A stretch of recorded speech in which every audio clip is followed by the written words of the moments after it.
Good afternoon. This is a special coverage of the coronavirus crisis using the combined forces of News 5 and Signal TV's 1 News, Radyo 5 and 1PH. The Interior Department announces another extension of 3 days for the distribution of cash aid under the Social Amelioration Program in some areas.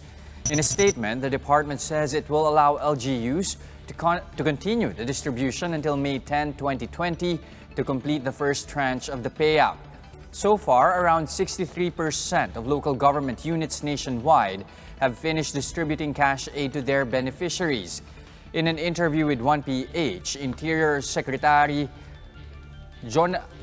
Undersecretary Jonathan Malaya says that 947 out of 1,500 LGUs are done with their SAP cash aid distribution as of last night. Around 77% of 18 million families in the country received their cash assistance from the government. However, he notes that Metro Manila LGUs are struggling to meet the deadline. Dito sa Metro Manila talaga medyo kapos tayo, no? Hirap dito. There are really a lot of issues here. And it's really hard kasi because of the sheer number of the beneficiaries and yung ating pinapatupad na gusto sana natin ipatupad na social distancing and walang mass gathering. But as you may have seen yourself, no, many times nababali din ito because the LGUs ay nagkukumahog na maipamigay. So it's possible po, yun na lang po sabihin ko siguro, it's possible that we may give an extension to the LGUs in Metro Manila. While other LGUs in Metro Manila are still scrambling to distribute SAP cash aid to all beneficiaries, Valenzuela's local government is confident that they can meet the deadline. To tell us more about this, we have News 5 correspondent Greg Gregorio reporting to us live from Valenzuela. Greg, totoo ba ito? Mukhang aabot sila sa deadline?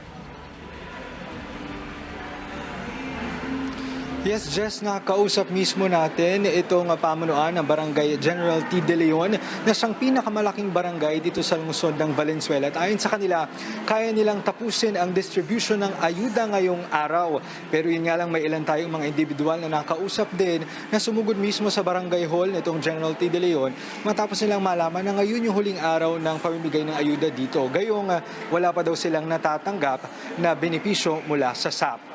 Just ikapitong batch na ngayon ng payout ng SAP dito sa Barangay General T. De Leon. 3 paaralan ang ginamit na venue para sa distribution ng ayuda na nakatakdang matanggap ng 2,515 beneficiaries.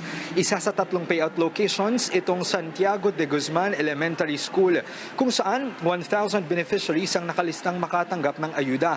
Alas 8 nagsimula ang payout. May ilan tayong nakausap na masayang natanggap ang kanilang ayuda. Isa na riyan si Aling Jean de Guzman. Pasado alas 9 niya nakuha ang kanyang 8,000 pesos na emergency assistance mula sa gobyerno. Gagamitin niya raw ang perang ito para sa gatas at diaper ng kanyang 4 na buwang anak. Pero meron ngang ilang mga residente na dumagsa sa barangay hall matapos silang malaman na ngayon na pala ang huling araw ng distribution ng SAP pero wala pa raw silang natatanggap ng ayuda. Paglilinaw ng pamunuan ng barangay, hindi naman kasi sa kanila galing ang listahan ng mga benepisyaryong natukoy ng DSWD na kwalipikadong makatanggap ng SAP.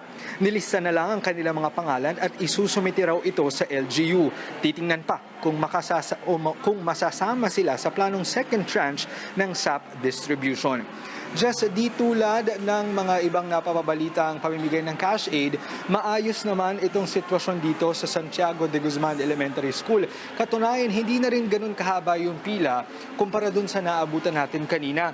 Nasusunod din yung social distancing dahil may mga nakatutok na pulis sa paligid. At idagdag ko na lamang din, simple lang yung proseso dito. Kung inyong makikita yung table doon sa dulo, doon bini-verify ang pangalan ng isang benepisyaryo kung kasama nga siya sa master list. At oras na makita na kasama siya sa listahan, agad naman niyang makakuha ang kanyang 8,000 pesos cash assistance. Dito naman sa table, sa harap mismo nitong stage na kinatatayuan natin ngayon. Jess? Alright, thank you for those updates. That was News 5 correspondent Greg Gregorio. The United States is providing the Philippines 298 million pesos in additional aid to support the government's fight against COVID-19. This brings the total amount of U.S. pandemic aid to the Philippines to over 700 million pesos. The funding is meant to support more than a dozen areas hardest hit by the virus outbreak. The financial assistance could be used to strengthen local crisis response, set up public hand-washing facilities, ensure adequate food supply, and support local business recovery. Davao City confirms it will reopen its borders for residents stranded outside the metropolis. Jem Valenzuela reports to us live from Davao City. Jem, bakit nagdesisyon ng city government na payagan ng makapasok ito nga mga stranded nilang residente? Jess, ayon sa city government ay marami na silang mga pakiusap na natatanggap mula nga sa mga Davao residents na gusto nang umuwi dito sa Davao City pero hindi ito magawa simula nga nang magpatupad ng enhanced community quarantine ang lungsod. Kaya naman simula bukas ay papayagan ng Davao City LGU itong ang mga residenteng na stranded sa ibang lugar na makapasok ulit dito sa Davao City. Ayon kay Davao City Mayor Inday Sara Duterte, mag-i-issue sila ng confirm pass para sa mga residenteng papayagang makatawid ng border papasok ng lungsod.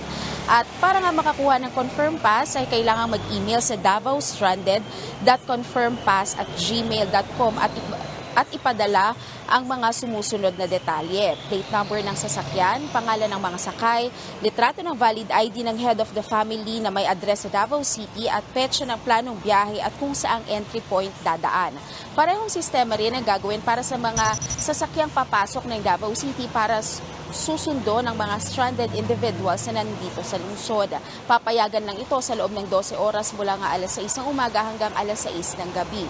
Samantala, dumating na kahapon ang 270 na Davaoenyong sakay ng sweeper flight mula Manila. Ayon sa DOH-11, lahat ng pasahero ay kailangang sumailalim sa COVID-19 tests at sa 14-day strict home quarantine.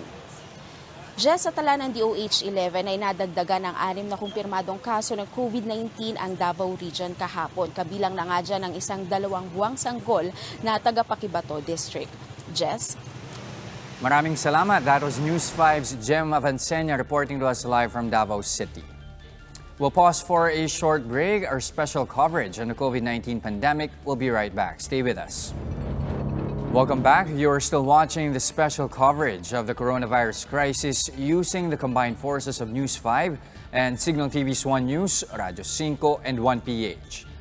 LGUs outside Metro Manila are busy preparing their own isolation measures amid the rise of COVID-19 infections in the country. Over in Naic, Cavite, officials are looking to convert a mass housing site to a quarantine center. News 5 correspondent JC Cosico is there to tell us more. JC, saan exactly itong quarantine facility ng local government ng Naic at when are we expecting this to be operational? Yes, Jess, alam mo pinaghahandaan ng Naic Cavite LGU yung posibilidad na pagtaas pa ng bilang ng mga confirmed na kaso at yung mga hinihinalang kaso ng COVID-19 dito nga sa kanilang bayan. Kaya kanina in-inspeksyon itong Malainan Port Residences na balak gawing quarantine site nga dito sa kanilang bayan. Ayon kay Naic Mayor Junio Duwalan, 2019 na ibigay sa kanila ng National Housing Authority ang Malainan Port Residences para daw ito sa mga taga-Naic na maaapektuhan ng mga road widening at yung mga nakatira malapit sa mga danger zone. And since hindi pa siya nagagamit, gagawin muna siyang quarantine site ng bayan para nga sa mga suspect at COVID-19 positives na may mild symptoms. Nasa 23 units nga ang gagamitin bilang isolation facility. Kanya-kanyang kwarto o mga COVID-19 patients, kompleto nga sila sa kama, electric fan at CR ang mga ito. Sagot rin ng LGU ang kanilang pagkain at gamot habang naka-quarantine. Yun nga lang, 6 na unit pa lamang ang fully furnished, kahit mamadaliin daw ng LGU ang pagkasaayos sa mga ito para nga magamit ng kanilang mga kababayan. Bukod nga dyan ay may mga dapat pa raw ayusin base nga doon sa initial assessment ng DOH Calabarzon. Narito nga ang kanilang pahayag. Initial assessment lang namin ito. So ang ano pa lang namin kailangan pang i-improve yung yung facility guidelines, mga protocols, and then yung flow ng pasyente from admission hanggang ma-in-house sila sa bawat room. And then at the same time yung security rin ng lugar kasi may tendency rin kasi na baka tumakas yung pasyente. So kailangan din po yun. And then yung waste segregation, kung paano yung pagdi-dispose ng mga mga ginamit. Just oras naman daw na makompleto yung completion ito facility nga by May 14 ay muli itong i-inspectionan nga ng DOH Calabarzon para malaman kung pwede na siyang magamit. Base naman doon sa kanilang pinakahuling tala ay meron ng 5 confirmed na kaso ng COVID-19 sa Naic, Cavite at 24 suspect cases. Jess? Alright, JC, 23 housing units. So, ibig sabihin, ilang pasyente yung inaasahan nila or kaya nilang i-admit dyan sa facility. At the same time, is this going to be limited para sa mga residente ng Naic or are they going to open it for the residents ng mga katabing bayan dyan sa Cavite? Jess, ang sinasabi nga ni Mayor Duwalan, itong site na ito ay para lamang doon sa mga taga-Naic, Cavite. Now, initially, ang sinasabi nila, this will be turned over doon sa mga initial recipients by October. Pero in the event nga na ma-extend, na wag naman sana yung pandemic, ay possible din na ma-extend yung paglipat o madelay yung paglipat ng mga inaasahang recipients. Jess? Okay, they are expecting na ma-turn over doon sa original owners by October. Pero may assurance ba yung LGU na magiging safe yung mga units kapag tinurn over na doon sa mga original recipients? Jess, ang sinasabi ng LGU sa atin, oras naman daw na i-turn over na nga ito doon sa mga recipients. These units will be disinfected para nga maging safe pa rin once na lumipat na nga doon yung mga recipients. Jess? Now, when it comes doon sa distribution naman ng social amelioration dyan sa Naic, we know there's already a 3-day extension, pero how's it going along dyan sa bayan nila? Jess, kanina we went doon sa kanilang MSWD at ang sinasabi nila noon pang April 22 nga ay na-complete na kanila yung distribution ng SAP dito nga sa kanilang 30 barangays. Jess? Alright, maraming salamat. That was JC Cosico reporting to us live from Naic, Cavite. AirBnb slashes a quarter of its global workforce as revenues decline amid the COVID-19 pandemic. According to Airbnb co-founder and CEO Brian Chesky, almost 1,900 workers were laid off, with revenue this year forecasted to be less than half of what they earned in 2019. The company assures it will provide severance, equity, healthcare, and job support to employees that will be leaving. Millions of tourists have canceled plans for vacations, work trips, and family visits with lockdown measures enforced across the globe. Outdoor dining takes on a new form amid the COVID-19 pandemic over in the Netherlands. A restaurant in Amsterdam is offering a unique dining experience at the time of the coronavirus. Customers sit in small glass cabins out on the patio. Waiters wear gloves and face shields while serving food in long trays. This is to ensure minimal contact with the customers. According to the restaurant management, the concept is still in trial mode while safety measures are being finalized. The Dutch government has been working on guidelines before relaxing restrictions in the country. The Netherlands has reported over 41,000 COVID-19 infections and over 5,000 deaths.